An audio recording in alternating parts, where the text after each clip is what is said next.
Kahit pambahay nga, sobrang sarap niya ipambahay kasi sobrang presko niya. And even pamorma, pwede na. Kung mahilig ka mag-basketball, mag-volleyball, jogging, walking, biking, grabe. Bagay na bagay sa itong shirt na to. Eto talaga yung compression shirt na very affordable na, pero hindi magpapatalbog sa quality ng mod. Huy, look at this guys. Eto siya, makapal yung tela, hindi siya manipis unlike other compression shirt na mabibili mo online. Ganito siya sa likod. Tapos, may pagganito siyang style. Tapos, ayan, kahit basa na yung kilikili ko, B.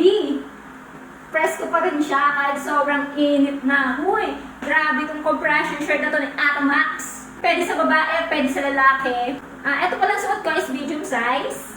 5'2" yung height ko, then 52 kilos. Pero, sinusuot din to ni Bujek. Ito si Bujek, ang height niya is 5'6", then 86 kilos. So, ayan, medium. Gusto niya, fit sa kanya, kaya medium. Pinagkakasya niya. Kasya naman daw, sabi niya. So, ayan o. Kung 86 kilos ka, 86 or 84 kilos ka nga din, ayan, ang basihan mo is si Bujek. O, mahilig yung mag-basketball si Bujek. So, sinusuot niya yung compression shirt pag magbabasketball siya. Ng bola din na dito, tirang bola. Yan, lagi yung magbabasketball. Sa Sabado magbabasketball uli yan. Bukas na pala, oh no. Ayan, sabi ko sa inyo eh. Medium size, pwede sa 86 kilos katulad ni Bujek. Kaya lang sobrang fit, bakat ang tummy. Pero okay lang kasi naka-jersey naman siya. Ganito pag basketball, comfortable sa katawan. And lagi yung best player.